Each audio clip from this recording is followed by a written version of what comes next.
Welcome to Your Mac Life for Wednesday, November the 30th, the last day of November 2016. Thank you guys very much for joining me here on this Wednesday evening. I am your host, Sean King. Thank you very much. This is show number 1116, 24 days before Christmas Eve. Did you do much shopping this weekend? Did you do cyber shopping? Did you do physical shopping? Did you go out on Black Friday? You crazy, crazy kids, you. You couldn't get me to go on Black Friday. There's no deal in the world that's good enough to deal with it. Although I did post, I don't know if you guys saw the video of the Canadian Black Friday at Walmart, which was just hilarious. You know, every year you see the American Walmarts where they open up and just this crush of people. Someone falls and gets trampled and there's fights and it's just ugly. The Canadian one, I think it was at Best Buy actually. Might have been Walmart, I'm not sure. The Canadian was that they opened the doors and people just sort of pleasantly walked in. Very Canadian. It was so funny. There was no running, there was no rushing. It was just like, hello, we're Canadians. Do other countries have Black Fridays? Our friends in the UK, in Australia, in Japan, in Germany, Brazil. Do you guys have, has Black Friday worked its tentacles into your holiday celebrations? And now we're seeing Black Friday week. It's just going to keep extending. It's just going to get worse. And Cyber Monday, supposedly this summer Cyber Monday, and I take all these numbers with a huge grain of salt, was the most successful Cyber Monday ever. I like doing the shopping online. It's easier. It's not faster because it takes, a period of time to get here. It's just less stress, I got a motorcycle, so I can't pack much stuff on it. But did you do your Cyber Monday shopping? Did you find any deals? I don't know if you saw the Wirecutter story that out of the 10,000 deals from all over the web that they checked out, only, I think 74 of them were actual deals of any kind of significance. You really got to be careful. You really have to watch out for this stuff because there's a lot of instances where companies and stores will raise the price in the months leading up to a Black Friday, then lower it back to the regular price and go, 70% off. So you gotta watch out for those kinds of scams, legal scams, unfortunately. There wasn't a whole lot that I saw that I was like, oh my God, I have to get that. The only thing I saw, and I didn't buy it, is here in Canada, KitchenAid 5-quart mixers, which I've been lusting after since I've learned to cook in the last couple of years. $220, which is damn good for a KitchenAid device. And Xboxes are $250. I didn't buy either of those things because I ain't got the money to buy either of those things. But excuse me, there weren't as many deals as people thought. And as Monty pointed out, people are always, every year, complaining that Apple doesn't have any decent deals. Well, Apple doesn't have to have decent deals. Like I said in the pre-show, if you're selling every single thing that you can make, why would you drop the price? It makes no sense. It's just economics 101. You don't drop the price of a product that's in demand that people want to buy at the price you've already set it at. Having a 50% off deal for Apple would mean they'd be losing 50% of the people, 50% of the money. So don't complain about Apple's deals. Yes, we'd all want a deal. We'd all like the prices to be lower, but Apple's a company, and they're going to do what they're going to do for them, not for us. So we'll talk to Jim about his Cyber Monday, his shopping plans, either they've already gone or they're coming. The other thing we're going to talk about is the ads Apple has had over the last little while. We'll talk to Jim about that. There was an article, my friend Ken Siegel posted a story about Apple Ad Blitz, 4 hits and a cringe. And he listed the ads that Apple has been running in the last, I guess, about a month or so. The ones probably most well known to you are the Frankie's Holiday, the Frankenstein themed ad, the bulbs ad, which caused a lot of really weird controversy on the Loops website. Balloons, which I saw a couple months ago. It's not really a holiday ad. The dive ads I've seen a lot of in the last little while, which is very funny. The Drake versus bench press ad I saw during the American Music Awards, I thought it was just dumb. It was just, to me, it was then again, I'm not a Drake fan, so maybe Drake fans thought it was great, but I thought it was kind of lame. And the Frankie's holiday one was cute, but didn't do a whole lot for me. I'll talk to Jim about that. And then later on in the show, in our starting point for Dogview segment, we're going to talk about this. I've been playing around with this new camera. It is called the RICOH. Let me put this up on the screen for you. The RICOH THETA S camera. It's about $300. It is a 360-degree camera. It shoots all around itself. It's really interesting. It's an interesting camera. We'll do a bit of a review of that camera. The short version is hardware great, software sucks. Did you see this story? There's this whole thing called the sharing economy, where you own something and you share with others, in the sense of things like Airbnb. You've got an apartment or a room or a house that you don't live in or don't live in all the time or don't use. So when you're not using it, you share it with others. Uber, you have a car, you use it as a taxi to move other people around. There are all kinds of other examples of it. I saw today on Engadget the stupidest sharing economy story I have ever seen. Electrolux is testing Uber-like laundry machine sharing. Would you let strangers use your washer and dryer? The idea is that you would sign up and tell the app that you have a washer and dryer, and that you would charge whatever number of dollars it would be for people to come to your house and use your washer and dryer. Now, first of all, laundromats. Okay? Laundromats. Now, granted, you may not be near a laundromat when you need your laundry done. Say you're traveling. Say you are, and I've had this happen. I've been staying in a hotel and needed something laundered, washed. And you either send it to get dry cleaned and the hotel charged you an arm and a leg, or you had to go find a dry cleaner or a laundromat. So that's the only situation where this makes any kind of sense. Otherwise, it's strangers coming into your home to do laundry. Now, laundry takes about 2 hours for a load. 45 minutes to an hour to wash, 45 minutes to an hour to dry. That's 2 hours. What are they doing in those 2 hours? Are they just hanging out? Are you serving them lunch? Are they going away and then coming back? So, are they going away in 45 minutes and then come back and put their wash in the dryer? There's nothing good about this idea. This is the stupidest idea.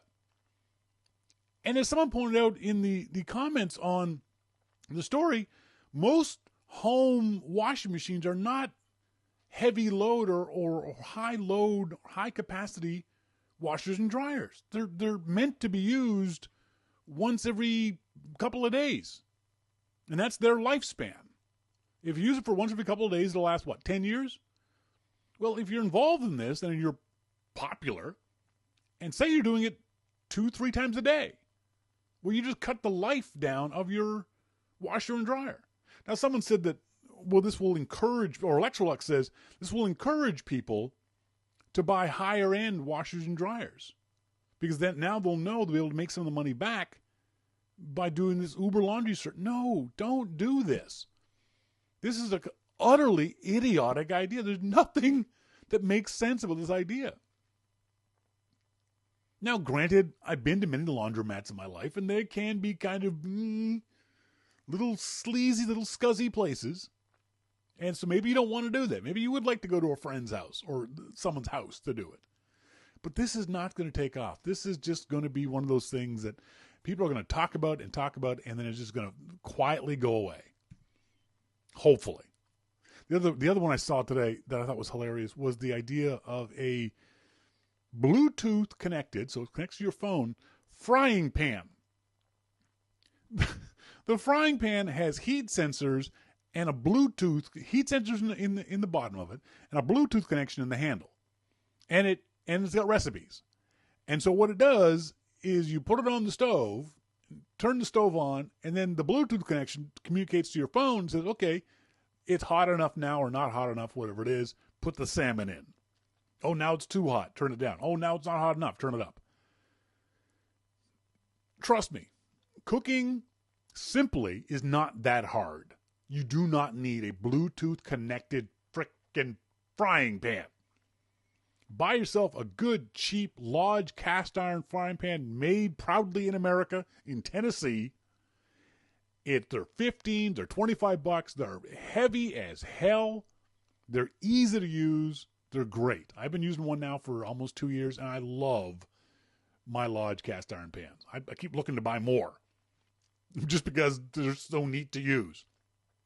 They're kind of non-stick because once they're seasoned, and the ones from Lodge come pre-seasoned, they're easy to clean. You don't use soap or anything else like that. They're easy. Get yourself a cast iron pan. You don't need a Bluetooth connected frickin' frying pan. People are just idiots sometimes. Idiots!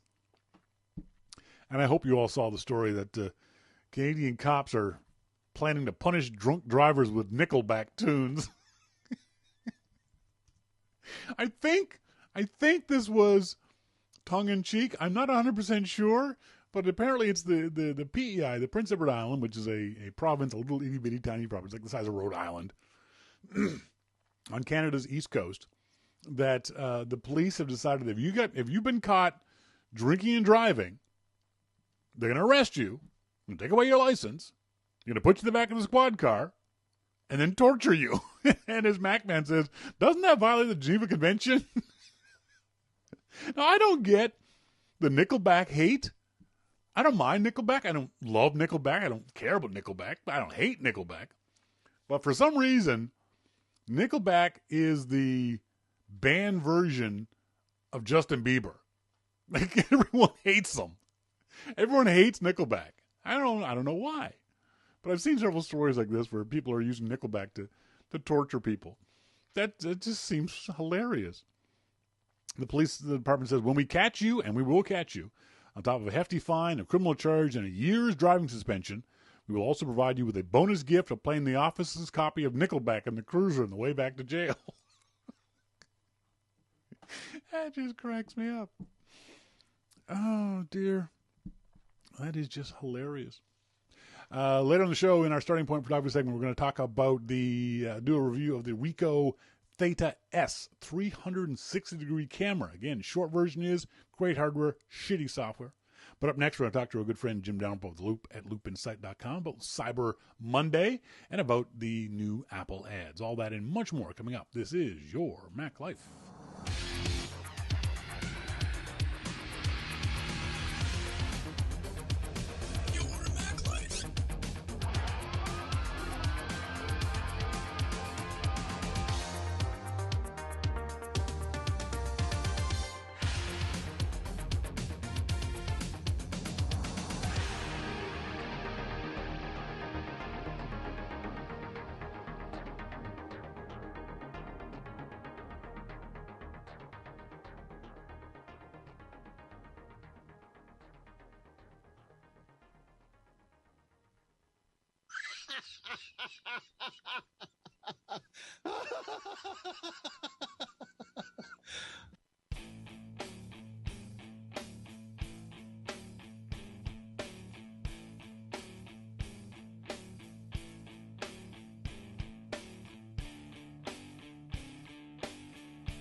back.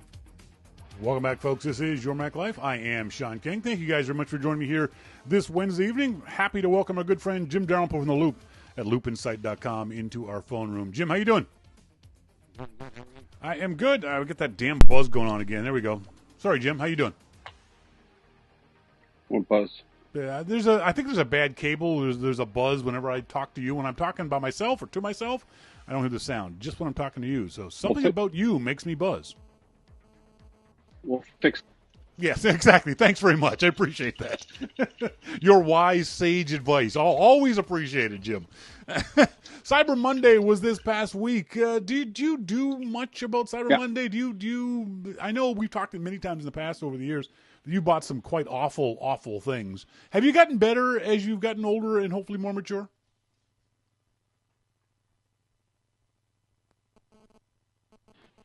I can't tell if you're screwing with me or not. Have you gotten better since you've gotten older and more mature? Dude, can you hear me? I think I'm more distraught as I've gotten older. Sorry, you're more what? Hello? Hello, Jim. Can you hear me? You being a moron. What? Sorry, can you not hear me, Jim?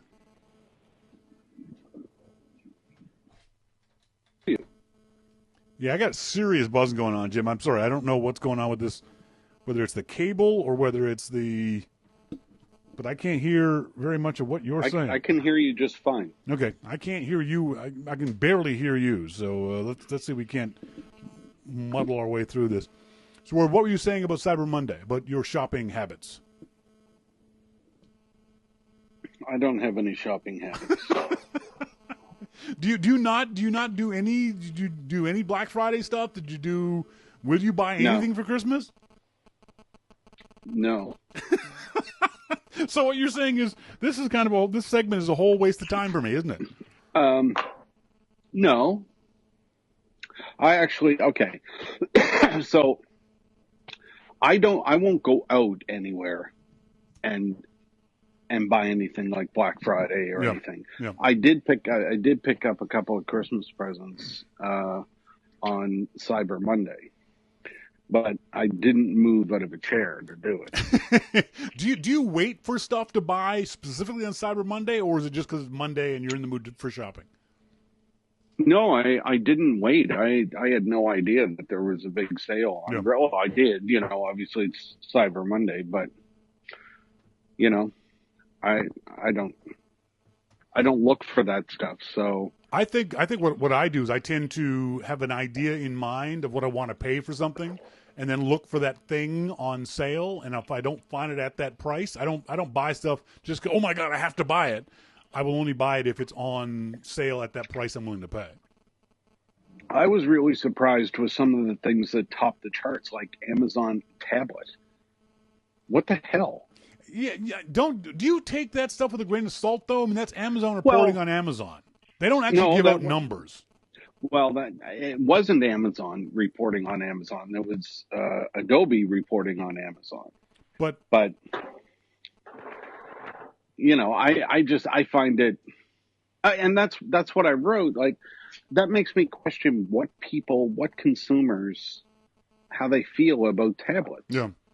What is a tablet for? What do these people think a tablet is for? I don't think they know. Well, I think, as MacMan says in the RC chat room, it's because they're cheap. People have this thing. Remember, I think it was back in the days of the iPod that we heard all these stories of kids getting these Sony knockoffs and being upset because mom and dad thought that all iPods were the same. Maybe it's the same with tablets. I think that a Kindle tablet's the exact same as an iPad, and it's 14 times cheaper, so we'll get the kid a Kindle tablet. Yeah. Yeah, it's all kind of weird to me, some of the things that make it. Now, some of them didn't surprise me. Yeah. PlayStation 4, Xbox. Yeah. Those are things that are there every year. Yeah. And they'll continue to be there every year. Because kids are going to love them, and there's always spoiled kids out there that want things for Christmas. So I think they should get a lump lump of coal.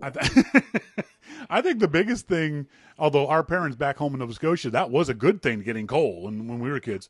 I think the biggest not surprise, but the biggest deal you could get that I saw in a lot of different places was gigantic 4K Ultra HD television sets.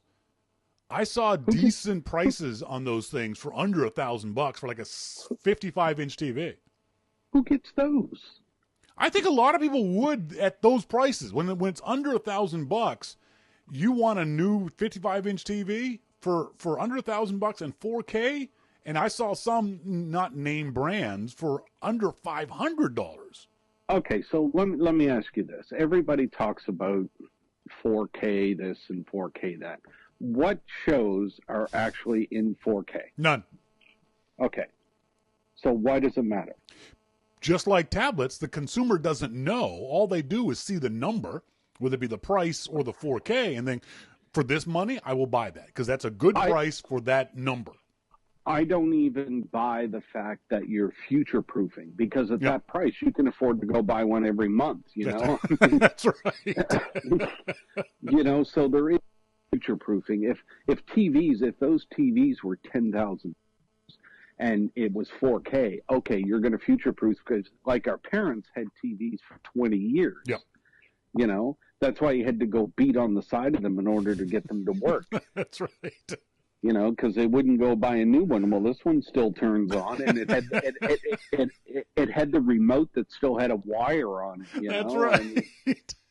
Come on, Dad. A remote? We didn't have a remote when I was a kid. My father had children. Go change the channel. We were his remote.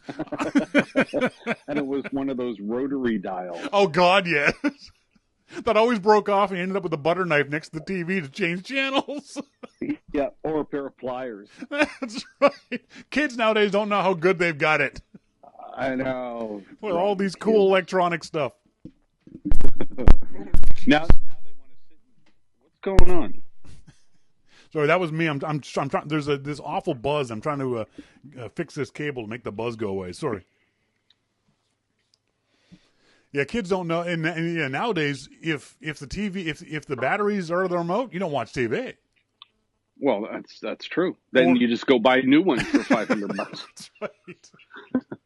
Yeah, I'd be tempted at those prices if I had the money to buy a 4K TV, not because of the 4K, but because of the physical size of these things. I literally saw a 75-inch TV for under $1,000. 75. Where would you put that? I don't know. I do not have a place big enough that I could put a 75-inch TV. There's no place you really could. I don't know what you would do with that. It would have, under the bridge, I've got like 50 other people living here. So. Oh, dear. I guess it's a dumb question, but Cyber Monday and Black Friday and the hype really isn't worth it, is it? I mean, from what we saw, there was a lot of money, but I saw a lot of other folks saying that the deals really aren't deals. You got to be really careful to get a true deal with some of these websites. They're all lost leaders. Yeah. I mean, you go in, there's a deal on one thing that they have 5 of, and then everything else is the same. Yeah. So, people go in and go crazy. Obviously, what was it, like $4 billion or something? Yeah, something insane. That people spent. I mean, that's just crazy. I mean, why didn't people just send me money instead? Because that would be just as crazy. There's been just as crazy. There's been a lot of complaints, as always, about Apple not having any kind of decent Cyber Monday or Black Friday deals. What do you say to those people? They're never going to. That's right. And why won't they, Jim? Because they don't have to. Exactly. I mean, people may say now that they do have to, but I still don't believe that they do. They don't. There's no slowdown in MacBook Pro sales. No slowdown in iPhone 7 sales. The things that Apple wants to sell, they're selling a metric buttload of them. I don't understand why every year we have to keep explaining this to people. It's just like, were you literally born yesterday? Because as I said on the earlier, Economics 101, you don't lower the price of something in demand. Yep. They don't have to. It just makes no sense at all for people to do this. It's bizarre. But people will still complain. They will. Speaking of people complaining, Apple ranks highest in overall satisfaction among wireless router manufacturers. Oops. Apple has not yet announced this, but the rumor is that Apple will no longer be making their own routers. Is this a good thing, a bad thing? Are you sad, happy, indifferent to this piece of news? God damn it. You okay? I got a beer, but I forgot to open it. Well, it's just a twist off, isn't it? No, Heineken's not twist off. Oh, jeez. One more reason not to drink that crap. Hey, watch yourself. Good God. What the most interesting comment I found about these Apple routers was from Gruber, wondering if their home device was going to have a built-in router. Yes. I thought that was interesting. That was an interesting take on the whole thing. Well, it certainly could make sense from that point of view but to discontinue it before you have another device already ready seems odd. I don't think that Apple is cutting themselves off from that product market, but I do find it odd they would cut it off if they have, and again, this is just a rumor, without having announced something else. Well, I was just going to say, now you're falling into your own trap here because they haven't announced. Yep, you're right. And you can still buy, you can still go to the Apple Store and you can still buy that stuff. So, yep, it might be at some point in the near future, sometime early in the new year, Apple will announce they're no longer selling that thing and they're replacing it with this thing. Mesh networking seems to be the big buzzword now among router nerds and geeks, and basically a mesh network is you set up a bunch of little tiny base stations around your house, around your office. And it seems, from what I understand, a really, really good idea. And that sounds like something that's perfect for Apple to get into. That seems, because it's been so long, people forget that Apple didn't invent, as they have in a lot of things, didn't invent wireless networking, but they certainly did popularize home wireless networking. Yes, definitely. People don't remember that before the original iBook, to get a wireless router or a wireless base station in your office cost thousands of dollars. Well, and I remember in my home drilling holes in the floor and running Ethernet into the rooms that I needed internet in. Yep. You couldn't just walk around. That wasn't a thing. You had to have a cable. I think the problem for me is that I hope Apple doesn't discontinue this stuff, if only because, as we said earlier in the show, Apple's networking is so easy to use for non-techies. They're not the cheapest routers, not the cheapest base stations, but they are a hell of a lot easier to set up than any other base station I personally have ever used. Well, and they have, the backup drive, which makes backup very easy. Yep. There's so many good things in there that. A perfect example of it is MacMan says, "I'll never buy another router I can't put DDWRT on." Excuse me? The hell is that? Yeah. Yeah. I don't know what the hell that is. I've used that. I don't even know what the hell it is. But that's the problem, is that the average person, the nerds and the geeks know what this stuff is, know what they want, but the average person has no clue what that is, no idea how to use it, no idea how to configure or set it up. And if Apple isn't selling something that's easy to use, they'll go into Best Buy and buy a D-Link router or some other company's routers and come home and just pull their hair out trying to configure these things. I've tried, and it's not easy. Yeah. No, I agree wholeheartedly. That's exactly what will happen. Neil Seibert on Twitter. Neil Seibert is the founder of Above Avalon and a really, really good writer about all kinds of things. Says, AirPods are not out yet. Apple is missing out, in quotes. And he says, missing out on what? Do you think, now we hear the rumor today that Tim Cook has emailed someone that AirPods will be available sometime in December. Do you think Apple's missing out by not having these things ready and available right now before Christmas? Of course.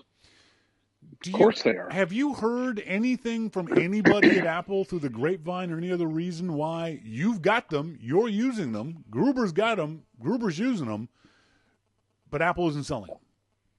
They work for you guys, right? Yeah, so I don't really care. I got mine. Boy, you are fitting. You are fitting into America really, really well. You know that? Yeah, I got mine. I don't care what you guys do. You're going to be a citizen any day now, aren't you? You know what you can do? You can use Beats. That's what you can do. Because I don't give a shit. No, I haven't heard anything. Yes, mine are working well. I'm talking to you on them right now. They work fine. I have very little issues. There's one thing that happens to me,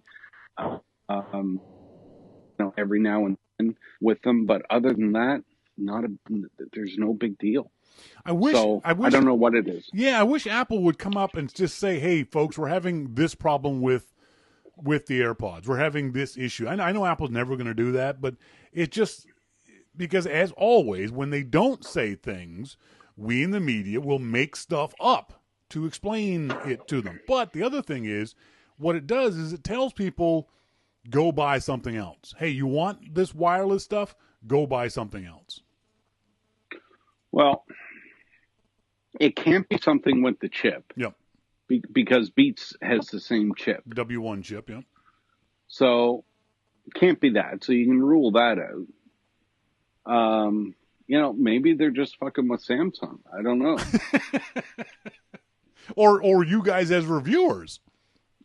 Maybe they're sitting back laughing their asses off. It's a fake product, and it's just But the other issue too, and this is not the only example of this. Apple dropped their display line and told us to go buy these new LG 5K displays. Oh, great. Yay. They're not going to be available till December. Fine. We'll wait.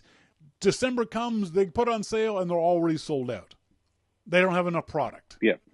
This is an ongoing issue with Apple. It's been an issue from the beginning, since at least 20 years.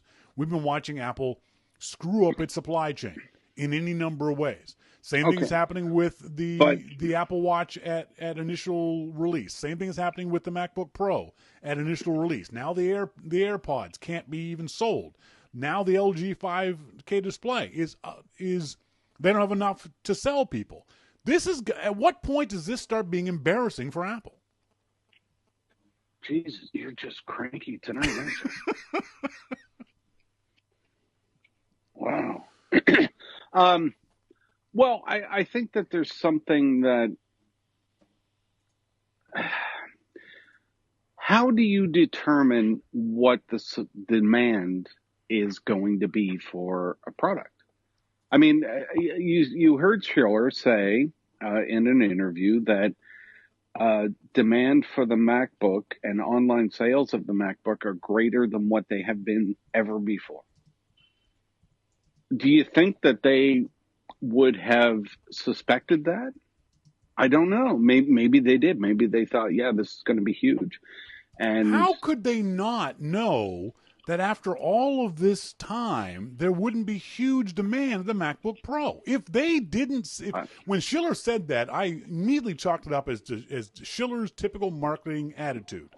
But if they actually believe that, I worry about the company, because there is no way they could not have predicted huge demand for the MacBook Pro. Considering it hadn't been revved for such a long period of time, demand was so pent up, it was a dam waiting to burst.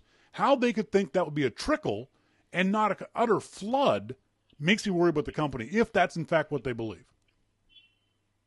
Well, what do you mean what they believe? It's not what they believe. They had stronger online sales than what they ever had before. That's a fact. Yes, but what you said was that Schiller said they weren't expecting that demand.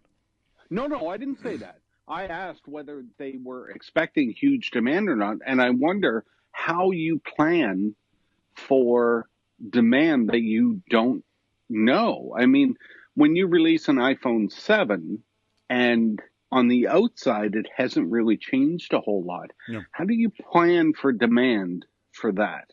I think that they probably could have suspected demand for the headphones was going to be huge because it was a new product.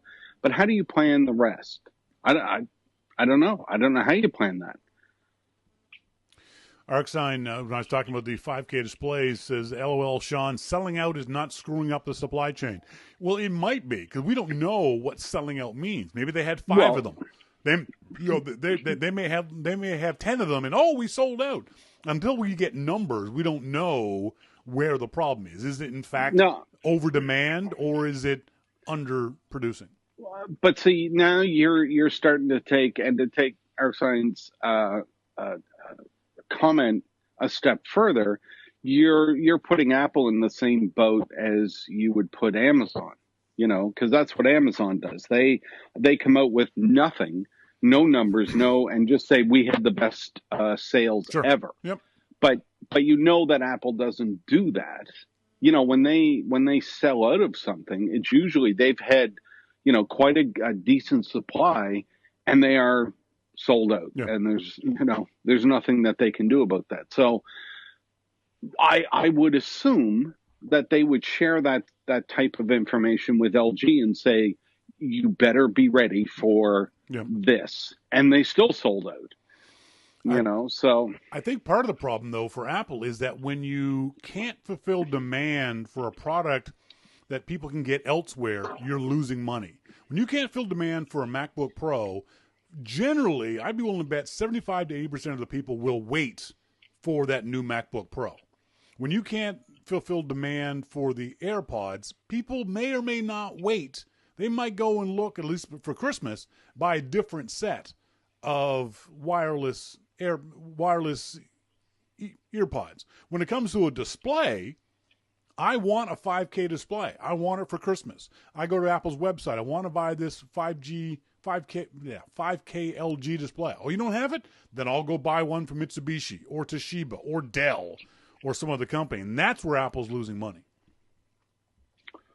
Well, yeah. I mean, it's hard to argue that they aren't losing some here. Yeah. But I don't know. It's if you look at the display business, and Apple has been in it for so long and then gone. And remember the old CRTs? They used Sony Trinitron for those, and they probably used LG in their last displays, and now they're no longer in the business, and maybe that's where they're going to go with the routers. And then what? So is Apple just turning into a phone company, to a consumer phone? Yeah, entirely possible. Arcsign says in the IRC chat room, my cousin was really turned off by the wait for his glossy black iPhone 7. He may switch to another phone next time. I will bet, though, that his cousin is in the very small minority. I think for most folks, the wait for a device that is coveted as opposed to being replaceable by something else. I can see absolutely the Samsung folks, if they couldn't get a Galaxy Note whatever, they'd go to some other company. They could just go buy a stick of dynamite and have the same type of thing. Fair point. Probably get better reception too. Our friend Ken Siegel over at kensiegel.com had an interesting article today. Apple Ad Blitz, 4 hits and a cringe. Did you read this article? I did not. I love Ken. Ken, for those folks who don't know, Ken is a longtime ad executive, worked closely with Steve Jobs at Apple. Ken is the guy who came up with the name iMac, which I will never forgive him for.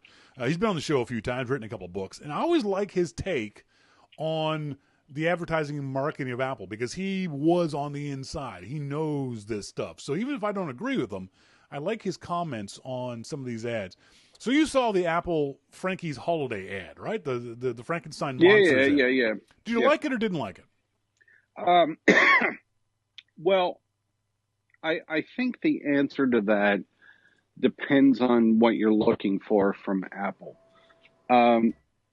Typically what we see from Apple are ads focused on the product, Yes. except when it comes to music. When it comes to music ads, they're just all over the place. They don't have a clue what they're doing. The more celebrities they can stuff into an ad, the better. Yeah. But when you look at Apple product ads, they're mostly about the product. This one is not about the product. Yeah. This is a sentiment. And when I first watched the ad, I thought, what the hell is this?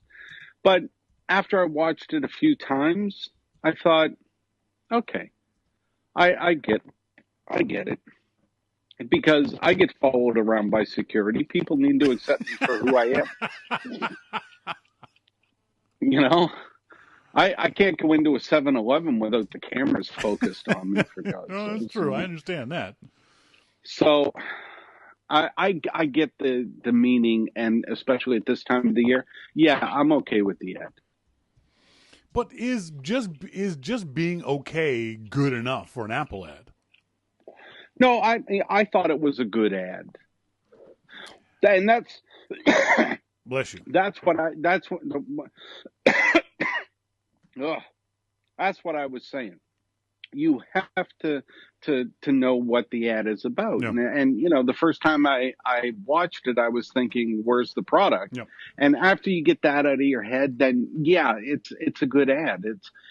It's something that, Apple and what's the guy's name? Brad Garrett? Yeah, Brad Garrett, yeah. I love him. I just love him. Yeah. He's so great. But I think it's a message that Apple felt needed to be told. Yeah, and why not? I think from that point of view, the ad was too subtle. I don't think it hit that point hard enough of this come together. We all need to be one family kind of thing. I think as Arcsign said in the IRC chat room, Frankenstein's monster, it seems slow and low energy, and I agree with him on that. I understand what Apple was trying to do, but it didn't. To me, it didn't hit home. Well, it hit home to me. I mean, you should just follow me into a store someday and see the looks like it. And then... Well, no worries about that. I have an uncle who is 6'11", 425 pounds, and black. So I know what you're going through, brother. Talk about getting he can fall around by multiple security with tasers pulled out because he's a big mofo. So your uncle is Shaq? Exactly. Exactly. And black is the ace of spades, too. He used to love getting in elevators and scare white people. Because he was... what's funny? I love getting into elevators exactly. and scaring white people. Exactly. The look on their face is just priceless, man. It's just beautiful. It's like, how fast can they push another button to get off of the next floor? It's hilarious. The MacBook Pro bulbs ad. What do you think about that one? It brought home a point. See, Apple always shows the full version on YouTube, and people were saying, well, it's too long and it's so repetitive, but that's not the version that goes on TV. Yeah.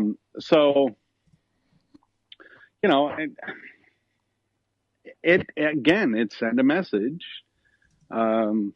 And if you get that whole message, then the ad was probably good. I think all of Apple's ads recently, except the music ones, have been pretty good.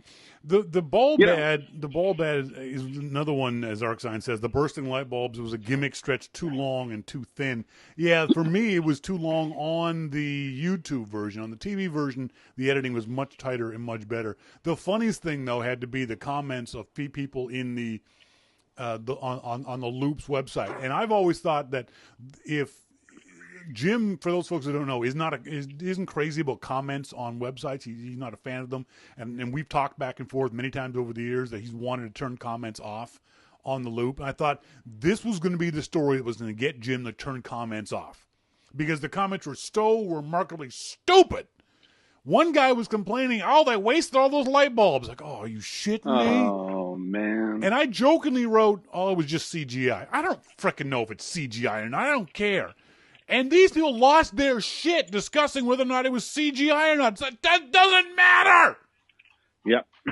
Jesus Christ. Well, and then the other point that some folks tried to make was that Apple was equating the Touch Bar with all these wonderful inventions that had gone before it. But I don't think that's the way it was. I think it was Apple was showing you that with the Touch Bar, you could make some of these other inventions. You can make the next great thing, the next light bulb moment. That, and I think that they were showing, here's all the things that came before it, and, here's what we've come up with. Yeah, people are going to hate, they're going to like, some people might find all of these music commercials with, packing in as many celebrities as they can. Yep. They may find that a good commercial. I don't. Speaking of music celebrities, did you like the Drake ad? With the singing. Oh, it's a music commercial packed with celebrities. No. The Drake ad where he's trying where he's bench pressing. Yeah, I know. It's a Drake ad. Okay. It's Drake. Does it say anything about the product? Yeah. No. Yeah. It doesn't. It's Apple trying to show off putting more celebrities in ads. Yeah. Whatever. I didn't do anything for me, but then again, I'm not a Drake fan. Maybe if you were a Drake fan, the ad would have gone over real big, but I don't know of anyone who you could have put in that ad that would have made me go, oh, great ad, because it doesn't sell the product to me. It doesn't show me why I want to get Apple Music. And the exact same ad could have been done for Spotify. It could have been done for any other service. The ad of the crop of ads that Apple's recently put out in the last month that I liked the most, even though initially it confused the hell out of me, was the diving board ad. Oh yeah, where the guy puts the music on and then this guy struts the diving board. And at the beginning I couldn't figure out what the hell they were going on about, and then I realized, oh, it's about the waterproof speaker. I thought that was a very, very clever ad. And the fact that the speaker was so good. Yeah. You could supposedly hear it throughout the entire swimming pool area. Yeah. No, I really, really like that one. That was my favorite one out of the whole bunch of the new Apple ones. Yeah. And then you thought he was going to do a belly flop. He really did, didn't he? It's like, oh, this is going to hurt. But he pulled it out. At the end, the old guy pulled it out. Well, he did. I mean, you got to respect him for that. That's right. I mean, that's exactly how I would have dove, too. Would you pull it out at the end? Oh, hell no. But you'd have been wearing a Speedo. Well, yeah, but there's no way I would have pulled that out. That's gotta hurt. I would have been hitting the water belly first. Yeah, that would sting, man. That would sting. Folks, been talking to Jim Dalrymple, The Loop at loopinsight.com. He's here each and every week. It's a condition of his parole. Thanks, Jim. Thanks, Sean. Talk to you soon. Bye-bye. Bye. Oh, dear. Let me turn that off and turn that off and turn Jim down and unplug that thing. I got to get a new cable because me holding it seemed to work just fine. All right, we have a new member of our Your Mac Life family. For the first time in God knows how long. I can't remember the last time I could say that this was true. This was mine and mine alone.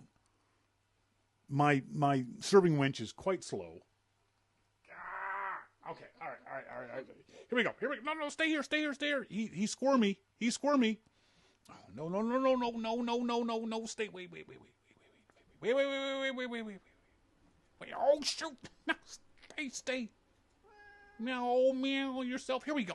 Look. No, stop. Folks, meet Wallace King. He's not completely black. He's a little bit here, but he's remarkably friendly, but he doesn't like being picked up.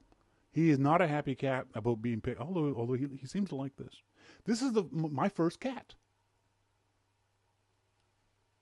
got him at the SPCA, the local SPCA, and walked in there, and he was very, very friendly and very chatty, and wanted to meet us. But like I said, he's not comfortable being picked up. But I just wanted you all to meet Wallace. You're okay right now, aren't you? Or are you just tolerating this? I think Wallace is just tolerating this. He may not actually be happy. Watch this. Ready? Go. Oh no, he seemed to like it. Cool. I also got my first early Christmas present. I got a snow globe that's got penguins on it. You all know that I have a affinity for, it's not a fetish, affinity for penguins. And so I got a penguin snow globe. I'm always worried about turning snow globes upside down that they're going to break or fall off. But I don't think I've ever seen a penguin snow globe before. So that's very cool. See a little mommy penguin inside. So that was cool.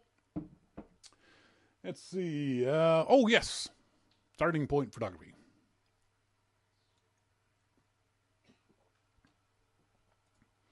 In our starting point photography segment, I don't often talk about cameras themselves, cameras specifically, because I'm a firm believer that with the knowledge of photography, you can take good pictures no matter what kind of camera you have.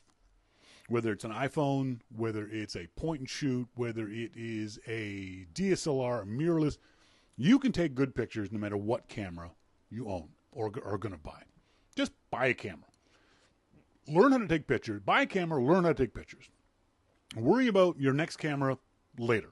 But right now, learn how to take good pictures with the camera you already have. But there are some cameras that are very, very specific, or even lenses that are very. You may have heard of tilt-shift lenses. You may have heard of medium format cameras.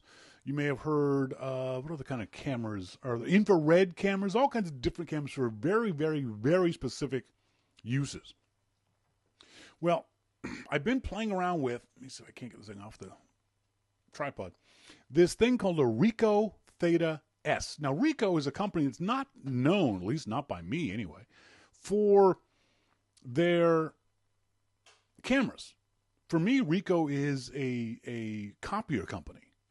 It is a corporate company that makes big giant printers and copiers for offices. I've never thought of them as being a camera company, but the RICOH THETA S, I'll show you the website. The website is THETA360.com if you want to go check it out. THETA, THETA.com. Sorry, THETA, THETA 360.com.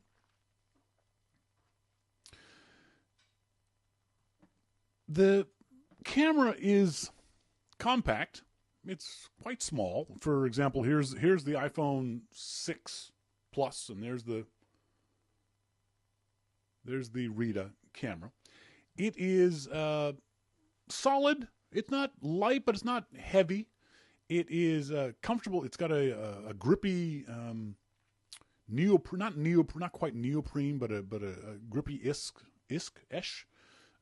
Covering the outside. It's got one button on the front, and you can see it on the video much better, or on the website much better. It's got one big button in the center of it.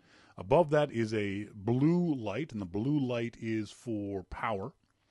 Below that is a Wi-Fi light, and below that is a video or still light. On the sides of it, you can see that there is a light on the side for power, and then below that is for Wi-Fi, and below that is for switching from video to stills. The Wi-Fi aspect of this is important because what it does is when you turn the Wi-Fi on, and you can see it turn on when I push the button. See, the Wi-Fi is off, and now I push the button, and Wi-Fi is now on. You'll see that thing flashing blue. This is now creating its own little Wi-Fi network. And you have to hook your phone up to this Wi-Fi network. So the downside is your phone is no longer on the internet through Wi-Fi. I'm going to do that right now.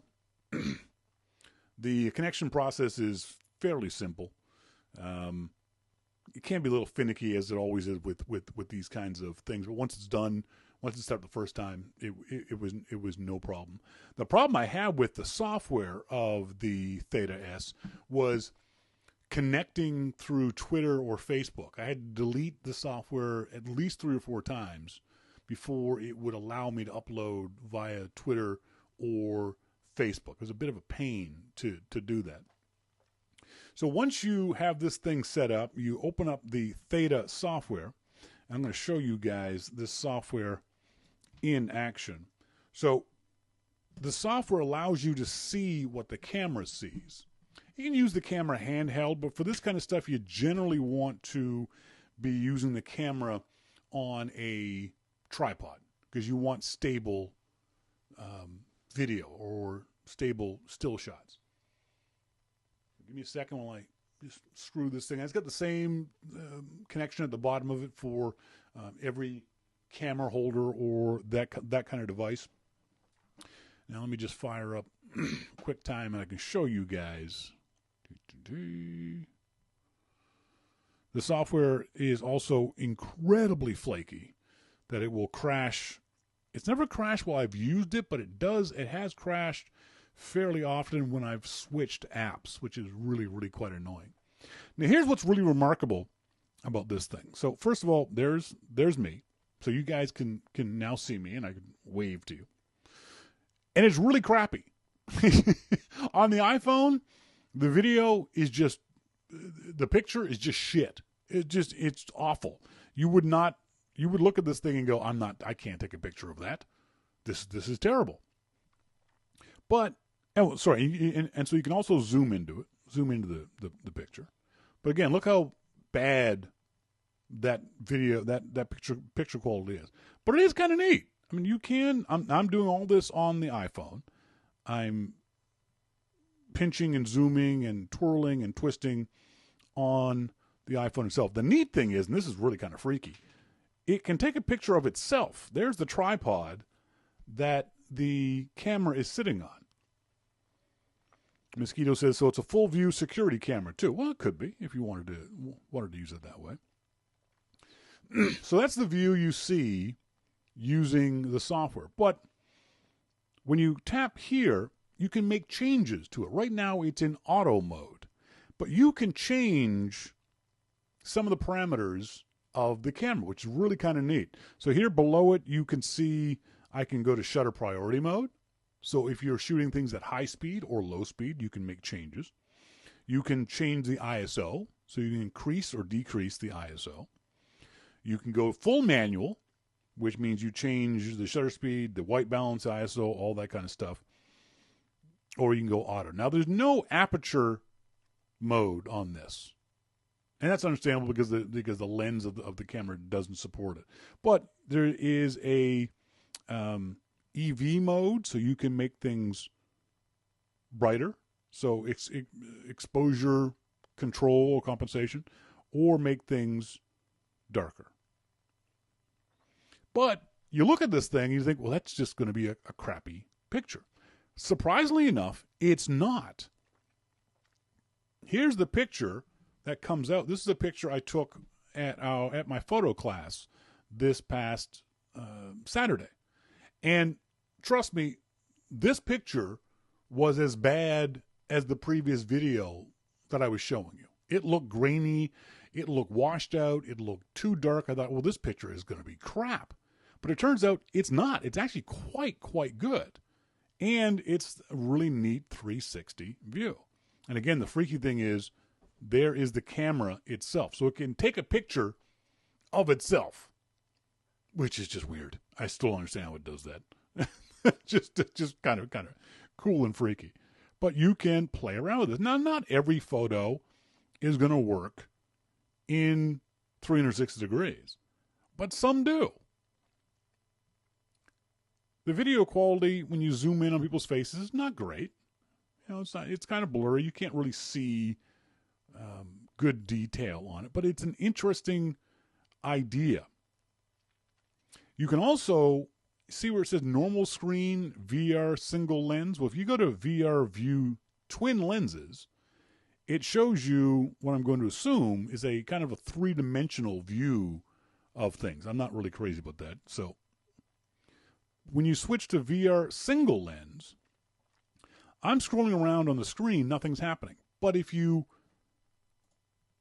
take the camera and physically move the camera around, now you're sort of doing a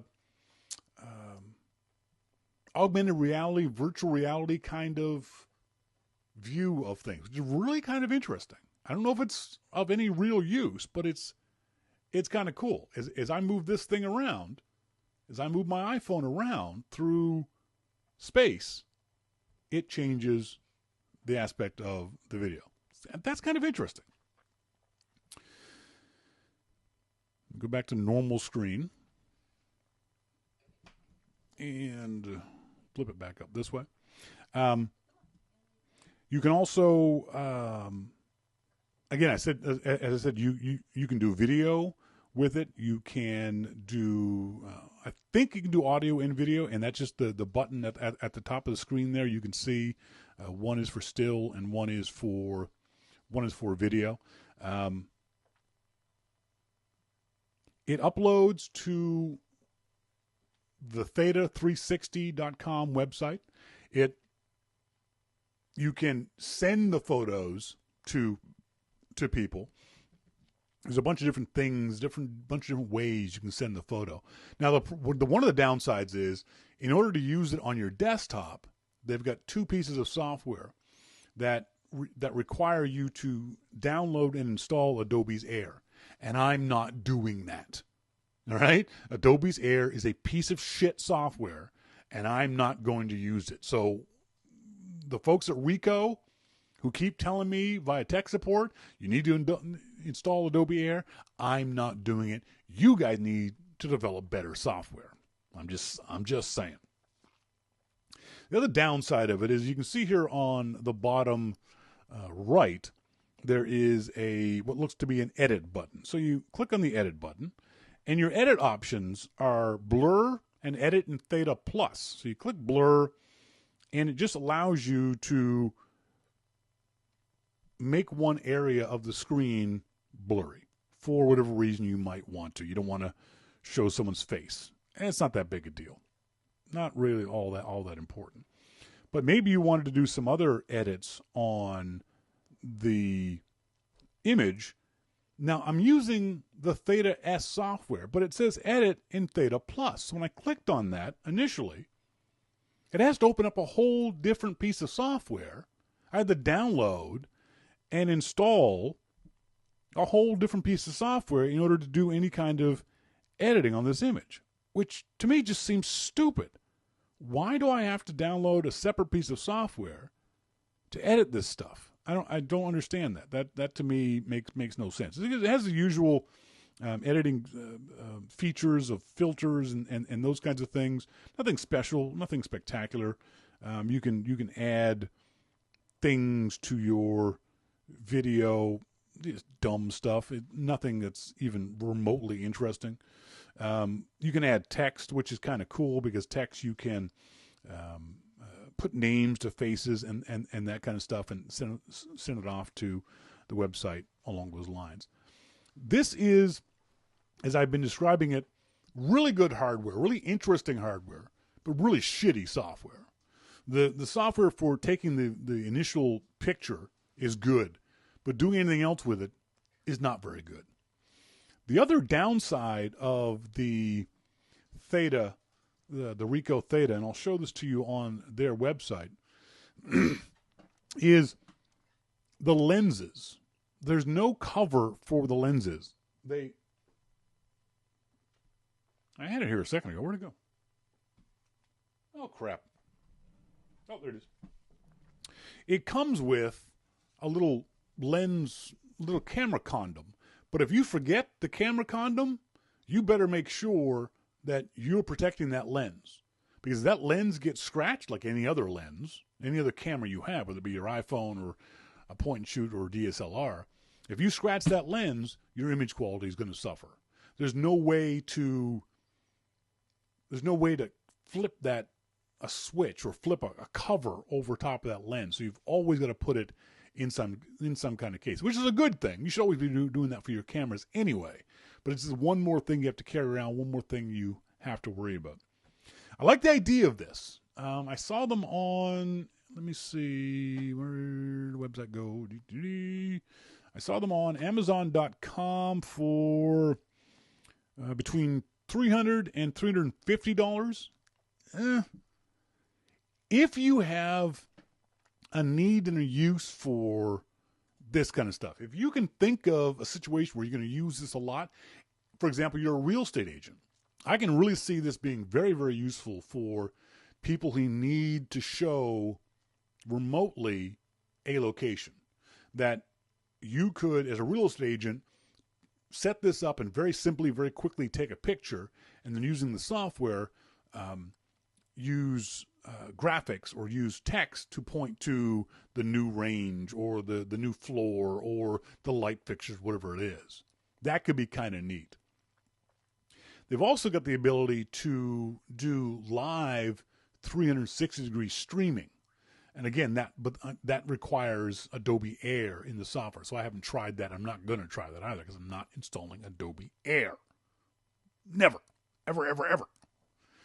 So there are some instances where this could be really, really useful. I've been running around town. Unfortunately, the weather has been just crap on us the last few weeks, so I haven't been able to do a whole lot of stuff. But I can see where this could be. I'd love to be able to go up to the top of a mountain, Whistler, and take a 360-degree VR. Is it VR?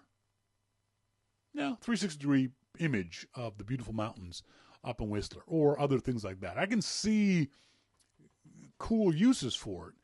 Would it be something that I would pay my own money for? I don't think so. I think with software that you already have, you can create really good panoramas. Even on your iPhone, you can create good panoramas. With a little more work and a little more effort, if you have a DSLR and Lightroom, you can create 180 and almost 360-degree stuff. If you want something that's quick and easy and fast, but not cheap, the THETA S might be a cool little device for you to play around with. So give that a try if you so choose.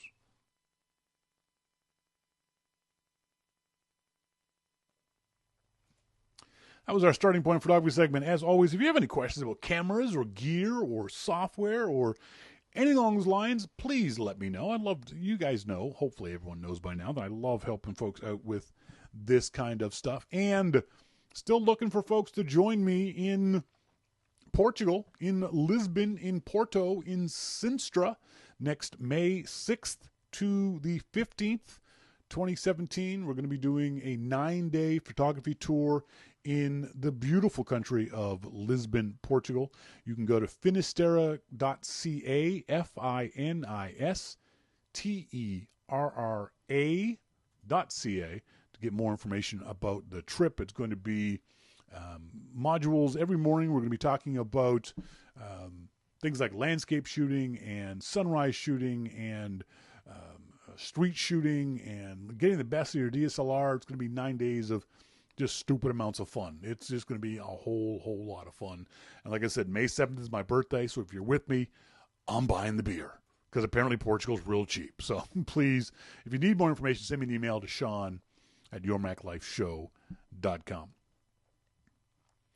Arcsign says, go big or go home. Go to Everest. Yeah, I'm never going to Everest. It's just, if no other reason, it's cold. It's cold. I'm not going. I don't do cold. That's why I live in Vancouver. I don't do cold. Cold is no fun whatsoever. So if you have any questions about photography or anything else like that, please, as always, send me an email to Sean@yourmaclifeshow.com. Got a question from Paul. What should the ISO and aperture be to take pictures at a shutter speed of 1/4000th? That's a great question, Paul. Unfortunately, there's no answer. One of the problems with photography is that every single shot has a different setting on your exposure triangle. You got the right idea that for a particular shutter speed, you need a particular aperture versus a particular ISO. But without knowing what you're shooting, what you're pointing the camera at, you say you're shooting at a shutter speed of 1/4000th of a second. That's very, very fast. So in my brain, that tells me, okay, you're shooting in very, very bright light. So you need a low ISO, maybe ISO 100 at max. But maybe you're not. Maybe you're shooting at a really, really high shutter speed, but it's kind of dark. Well, then you need to maybe increase your... See, I don't know what it is. There is no right setting for every single image lighting condition. It's what you... Monty, as Monty says, there's no answer to that question other than it depends. Exactly. Unless I'm with you, unless I know what you're shooting, I can't answer the question. Say with another question, which DSLR manual settings are required for sunrise or sunset photography? Well, this one's a little bit easier. If you're going to shoot sunrise or sunset stuff, the first thing you want to do in general is, if you can, use a tripod, because that'd just be easier. Anytime the lighting isn't perfect, basically a nice sunny day, you need to find some way to stabilize the camera. And whether that's by holding it really tight, whether that's by putting it on the ground or leaning up against something or doing something. And the easiest thing to do is to get yourself a tripod. And there's all kinds of tripods. You can go to your local Best Buy and get a $40 tripod. It'll be crap. It'll be a cheap plastic tripod. You can go to Manfrotto and get a $500 tripod. I recommend going to Best Buy, get the cheap one first. Play around with taking pictures with the cheap tripod first. The cheap tripod will break eventually, fairly quickly, but at least it'll get you used to the idea of using a tripod, of having to carry one around, and the physicality of a tripod, and opening it up and setting it up. So for sunrise and sunset shots, you you want a stable surface. A tripod is the best way to do it. Next up, you want to, depending on the image you're trying to get, if you're trying to capture the sunrise or sunset, like we said before, your settings are going to be different depending on, are you looking into the sun? Is the sun behind you? Is it in front of you? Is it off to the sides? Generally, you want a large aperture number, which means a very small aperture hole. But if the hole is small, it means not a lot of light gets through. So you want a very, very long, relatively long shutter speed. We're talking about a second, 2 seconds, maybe even 5 seconds. It's the kind of thing where you go out to that sunrise, you go out to that sunset with a basic idea. And here's the basic idea. Go to ISO 400, set your shutter speed to 1 second and your aperture to f11 and see what happens. Depending on how much light there is, that may be that'll probably be a dark shot. If that shot is dark, then increase your shutter speed to 2 seconds.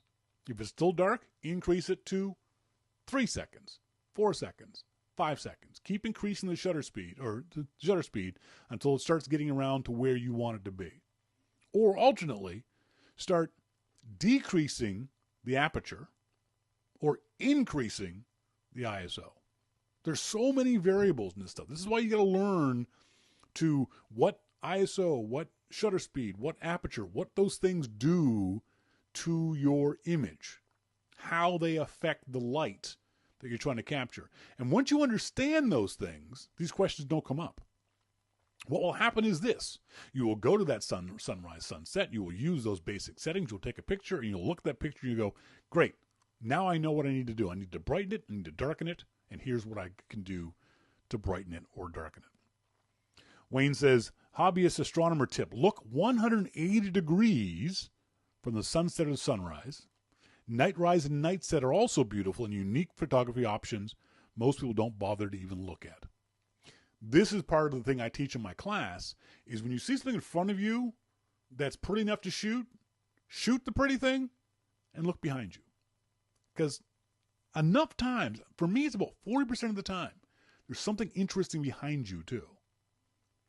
And when it comes to sunrise and sunset, what that is that light. You're looking directly into the sun on the rise or the set, but the light is being reflected off the trees and the people and the mountains and the snow and the water, whatever it might be that's behind you. And that sometimes is as interesting, if not even more interesting, shot than the sunrise or sunset. Because sunrise and sunsets, they've been done. No offense to the sunrise and sunset, they've been done to death. Got a question from Mark Pullman. Mark Pullman in South Carolina. As you heard, Apple is discontinuing development for its line of routers. I don't have an Apple TV, but can't this also be used as a router? Mark, I don't know where you heard that, but no. The Apple TV is not a router. It's wireless. It hooks up to your home wireless network, or it's wired. You can plug it in and do a wired connection, but it's got no routing capabilities whatsoever. It can't operate as a wireless router. So,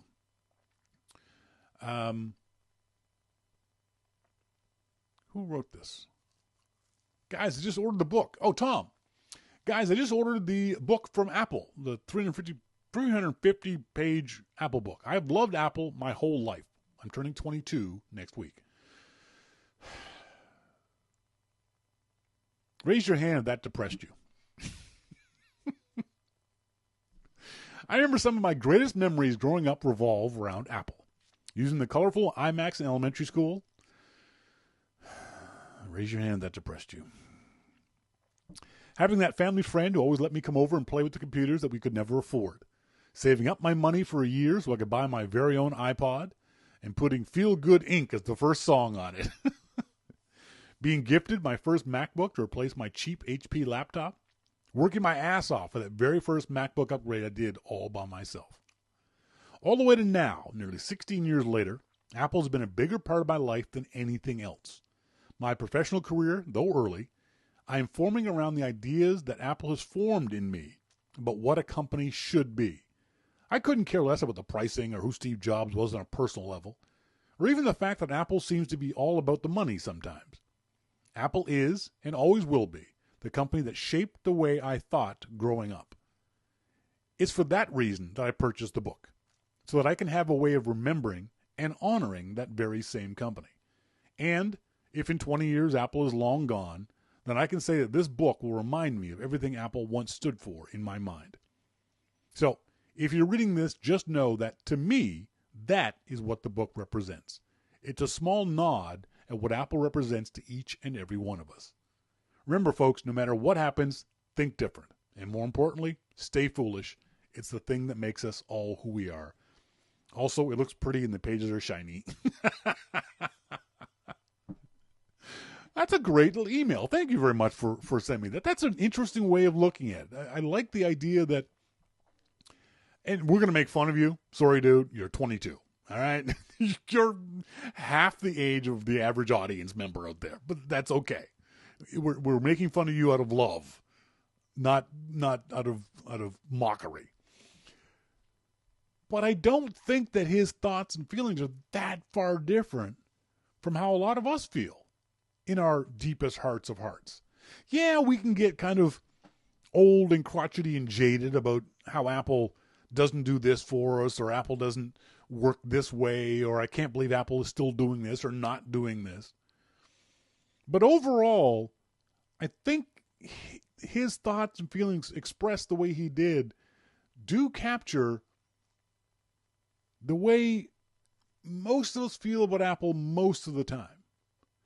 I know I still love using my Macintosh. I still love using my iPhone and my iPad.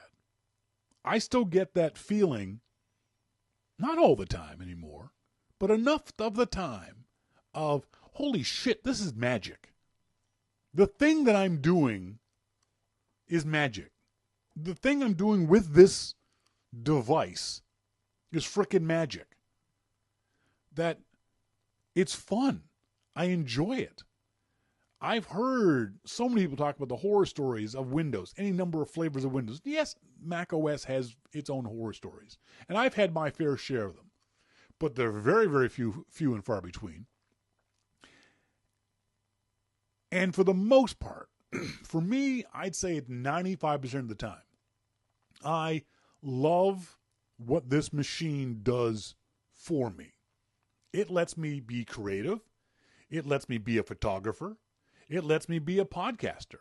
It lets me be a friend to people around the world and to have friends around the world. I love my Macintosh. I recognize that Apple is a corporation, and I don't have the same feelings for that corporation as I do for my iPhone and my iPad and my Mac. But I certainly do love those devices. Would I buy a $300 picture book? No, I don't think I would. But I certainly wouldn't mock someone who did, as so many others have done. If you want to save up your hard-earned money, or even if it's not hard-earned, and buy a $300 book about anything, go ahead. I'm okay with it. I think most people should be.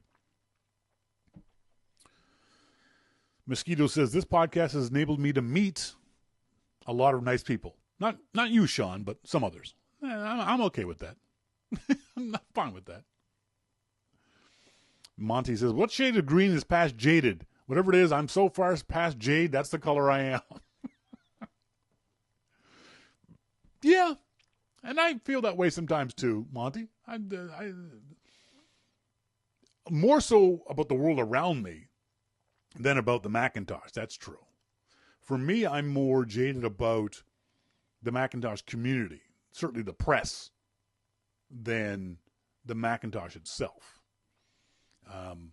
Maybe I would be feeling differently if I was a professional Final Cut guy, or a professional who needed a high-speed, high-powered machine like my friend Maurice Chevalier up there at the University of Calgary in Alberta. You know, they're doing serious science on their Mac Pros, and they need the fastest machines they possibly can get. And they've been screwed over by Apple. They were promised things by Apple that never came to fruition. But for me, for the way I work, for the things that I do, I'm not that jaded about the Macintosh. I can be jaded about the community and about the company and about the world we live in. But 99% of the time, my Mac just works. My iPhone just works. My iPad just works. And I spend more time with those three things than I do with anything else in my life, people included. So I kind of like them. Folks, that's it for tonight's show. I say thanks, as always, to our good friend Jim Dalrymple of The Loop at loopinsight.com for joining me here. And thanks to you guys for joining me here on this Wednesday evening, or if you're tuned in live, whenever you may listen to the show. I appreciate it. As always, until next week, I've been Sean King, and you're listening to Your Mac Life. See ya!